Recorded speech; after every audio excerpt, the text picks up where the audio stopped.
हा व्हिडिओ 26 जानेवारीचा आहे, पण यात ना लांब भाषण आहे ना फक्त देशभक्तीच्या घोषणा.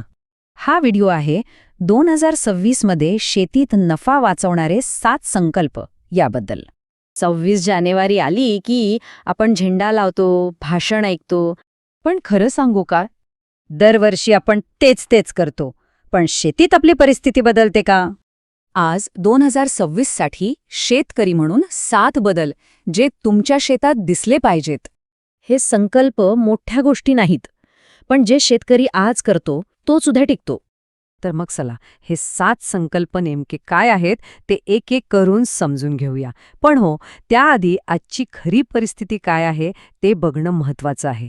कारण आपल्याला बदल का करायचा आहे हे एकदा नीट कळलं ना की मग तो करण्याची खरी प्रेरणा मिळते. हे आकडे बघा. हे गेल्या 15 वर्षांचं सत्य आपल्या समोर मांडतायत. मजुरी तिपटीनं वाढली, कीटकनाशकांचा खर्च 2.5 पटीनं वाढला, पण आपल्या पिकांचे भाव ते फक्त 1.5 पट वाढले. म्हणजे बघा, आपला खर्च किती वेगाने वाढतोय आणि नफा कसा कमी होतोय. तो नफाच तर गिळला जातोय. आणि ह्याच परिस्थितीवर मात करण्यासाठी आपल्याला हे 7 बदल करायचे आहेत. हे 7 संकल्प लक्षात घ्या, यांचा उद्देश फक्त उत्पादन वाढवणं नाहीये, तर आपला जो कष्टाचा नफा आहे ना तो वाचवणे. चला तर मग सुरू करूया पहिल्या संकल्पापासून. तर आपला पहिला संकल्प आहे, अंदाजावर काम नाही, मोजमाप करून काम करूया. आपण बघा, कितीतरी वेळा अंदाजानेच खतं टाकतो, नाही का? पण जर आपण माती परीक्षण केलं तर जमिनीला नक्की काय हवंय हे आपल्याला कळतं. आणि असं केल्याने होतं काय? आपल्या खतांवरचा खर्च थेट 10 ते 20% कमी होतो आणि उत्पादन ते पण स्थिर राहतं. म्हणजे बघा, कमी खर्चात जास्त खात्रीशीर उत्पन्न. बदलाची ही पहिली आणि सगळ्यात महत्त्वाची पायरी आहे. आता दुसरा संकल्प हा आहे खर्चावर नियंत्रण ठेवण्याचा. कारण खरंय, फक्त उत्पादन वाढून काय फायदा जर आपला खर्च त्याहून जास्त वाढत असेल तर. काही अभ्यास असे सांगतात की आपल्या शेतातल्या जवळपास 30 ते 40% फवारण्या या अनावश्यक असतात. विचार करा, म्हणजे दर 10 फवारण्यांमागे आपण 3 फवारण्यांचा खर्च थेट वाचवू शकतो. आपला खरा नफा इथेच तर दडलाय. तिसरा संकल्प आहे पाण्याबद्दल. आपण पाण्याला अमृत मानतो, मग त्याचा सन्मान करायलाच हवा, नाही का? आपण जेव्हा मोकाट पाणी देतो तेव्हा खूप पाणी वाया जातं. पण त्याच्या जागी जर ठिबक सिंचन वापरलं तर फक्त 40 ते 60% पाण्यातच आपलं काम भागतं. केवढी मोठी बचत आहे ही. आणि फायदा फक्त पाण्याचा नाही, पिकाला नेमकं गरजेपुरतं पाणी मिळाल्याने त्याची वाढ सुद्धा जोमदार होते. आता चौथा संकल्प, जो आहे आपल्या मातीबद्दल. आपली माती जिवंत ठेवायची आहे, कारण ती फक्त दगड धोंडे नाहीत, ती एक जिवंत व्यवस्था आहे. जमिनीतला सेंद्रिय कर्ब, ज्याला आपण ऑर्गॅनिक कार्बन म्हणतो, तो जर 0.75%पेक्षा जास्त असेल तर आपलं उत्पादन स्थिर राहतं, टिकाऊ होतं. आणि अशी जिवंत मातीच आपल्या पिकाला ऊन वाऱ्यापासून, दुष्काळापासून वाचवते. एक प्रकारे ती पिकासाठी कवच कुंडल आहे. पाचवा संकल्प आहे एकाच सवयीचा. ती सवय म्हणजे निरीक्षणाची. जरा विचार करा, दर आठवड्याला शेतात फक्त 1 चक्कर मारली तर किती मोठा फरक पडू शकतो.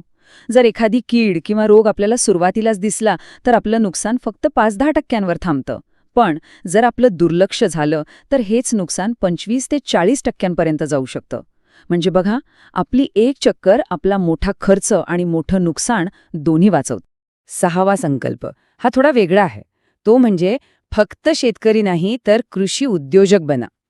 उद्योजक काय करतो? तो फक्त माल तयार नाही करत, तर तो कधी विकायचा याचाही विचार करतो. आपण बघा, कापणी झाली की लगेच माल विकायला जातो, तेव्हा अनेकदा भाव कमी असतो.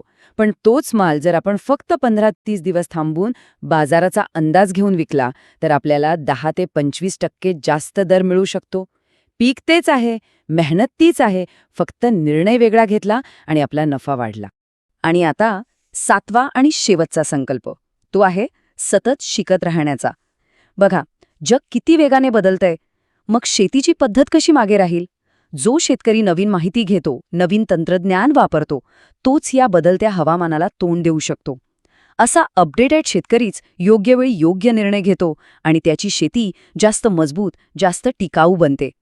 एक गोष्ट कायम लक्षात ठेवा, माहिती हीच आपली सगळ्यात मोठी ताकद आहे. तर हे आहेत ते 7 संकल्प.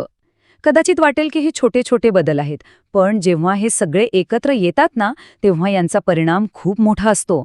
आणि तो परिणाम फक्त वाढलेल्या नफ्याचा नसतो, तर वाढलेल्या आत्मविश्वासाचा सुद्धा असतो.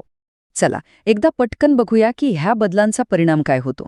मोजमाप केल्याने आपला खर्च कमी झाला, पाण्याचं योग्य व्यवस्थापन केल्याने आपली साधनं वाचली, बाजाराचा अभ्यास केल्यामुळे आपल्याला चांगला दर मिळाला आणि नियमित फिरल्यामुळे मोठं नुकसान टळलं. म्हणजे प्रत्येक छोटा बदल आपल्या नफ्यात भर घालतो आणि आपली शेती जास्त मजबूत करतो. आणि या सगळ्याचा सार एका वाक्यात आहे.